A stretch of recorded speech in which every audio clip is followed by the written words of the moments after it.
Welcome to my cake kitchen. I am Gladys, and today we are making all things ganache. I'm going to be taking you through the in-depth tutorial of how I make my simple white chocolate ganache for covering cakes. Now, over the years, ganache has become the option for covering my cakes, and I have adapted my techniques for how I make ganache to how I use ganache in various forms.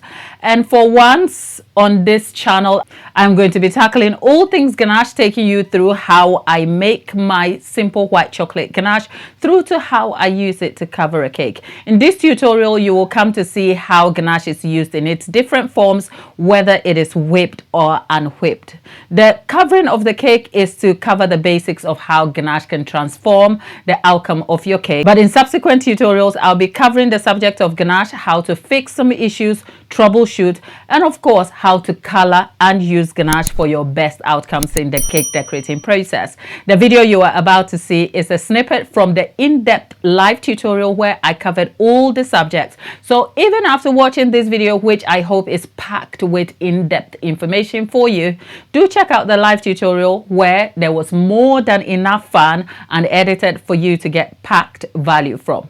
Now, without wasting your time, let's jump right in. So we're making simple white chocolate ganache using three ingredients, maybe 4 if you add in salt. Right now I have 900 grams of white chocolate. I have 300 mils of double cream, fresh double cream, and then there is about 40 mils of corn syrup, okay? Corn syrup. And into the chocolate, the white bits that are here is salt that is sprinkled in there. Now, I've got to say, the most important thing you have to know here is that the combination of ingredients here that make ganache are not limited to just this, okay? This is what I use, but even so, I will tell you that this is not what I use all the time. I change depending on the weather, influencing factors, my goals, and what I'm looking to achieve. But at a basic level, these ingredients in some way should be able to get you white chocolate ganache great for covering cakes. What matters though is the important information about the various aspects of the ingredients that make ganache. So let's start with chocolate. Different chocolate brands will promise different results. And unless we go through each brand of chocolate, here's my generalized recommendation for you. The most expensive chocolate doesn't necessarily guarantee you success, but the most expensive chocolate is selling you a particular value which may be important to you if you pay attention. So for instance, this chocolate here is my Aldi brand of chocolate. Now, this is not the chocolate I use all the time. In fact, for a very long time, and for most parts or most of the time, I use the Fincari brand of chocolate, white chocolate, which is carried by Lidl in the UK here. So that matters because white chocolate, as much as it is called chocolate, doesn't really contain cocoa. There is cocoa butter though, and milk solids, and the rest is sugar.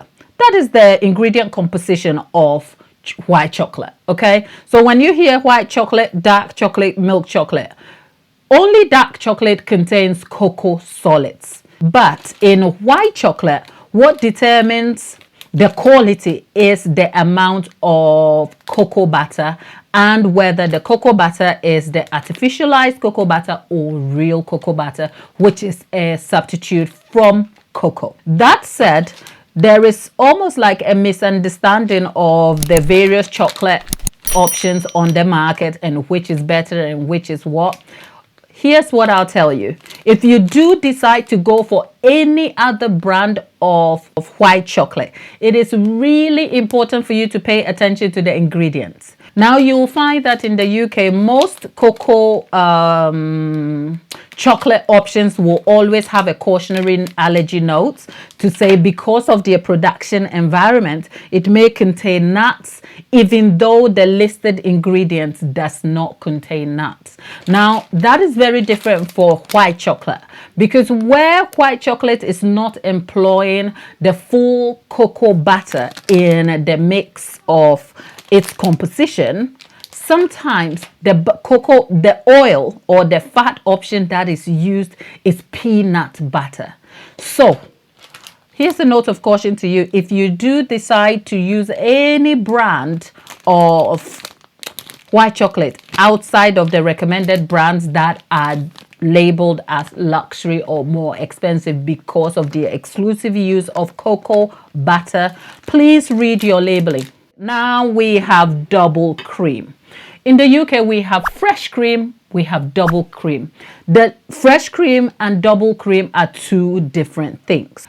The labeling of fresh cream and its storage is slightly different from double cream. If you go shopping and you see double cream, that is not fresh cream. They look similar, but look out for the labeling. The labeling where you see fresh cream, it has to be kept refrigerated and it is not pasteurized. So double cream is still fresh cream that has been heated slowly and pasteurized to rid of foodborne bacteria and to extend its shelf life. So it is refrigerated in your shops when you buy them, but they are not under the same restrictions as fresh cream products. Now I have some cornstarch over here.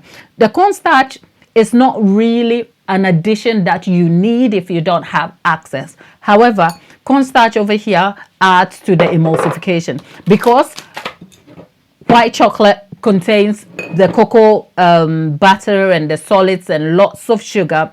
If you happen to not get the ratios right or you lose sight of the heat that is required to get this to mix together, it will melt very quickly and break. When the emulsion breaks, that's when you have to then either leave it to set or come back to refixing it altogether.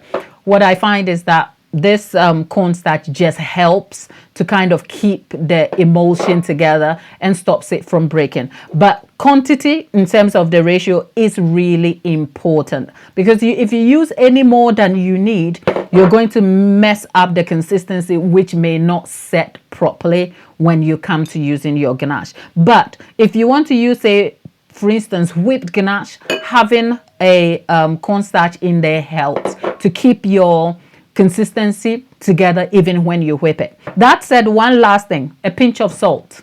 If you're not using salt in your ganache, you are losing out because salt is a taste and flavor enhancer.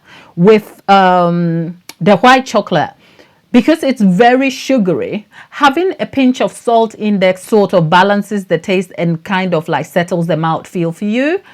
I'll never go back to making white chocolate without salt because without the salt, all you are tasting is this sweet candy-like thing. And yeah, so add a bit of salt to your ganache. You'll see the difference. If you've noticed from the quantities here, it's the ratio of 3:1, which is the generalized recommended ratio for white chocolate ganache. I should tell you though, that is not the only ratio that is required for making white chocolate ganache. You can reduce it. You can reduce the white chocolate, you can increase it. It depends on your goals. If I am looking to steady a cake and stop it collapsing, I might raise my white chocolate amount a little bit and adjust the cream, and also look at the quantity of corn syrup. If I'm looking for a less than set cake and I just want the cake to be have a little more texture to it, I might reduce the white chocolate a little bit. So I say that to say the 3:1 ratio is just a recommendation. Bear in mind that there are various ratios of chocolate to cream that will still yield you great results. Just by the way, so we have the white chocolate here, and what we are going to do is add our corn syrup. I mean, like I've said, there are so many ways that people derive ganache, and one way is not better than the other. It is neither here nor there. I just like convenience and ease, okay? If you know me, I love convenience. Now that we've added the ingredients together, let's go and warm this up. First of all, let's have a look at what it looks like.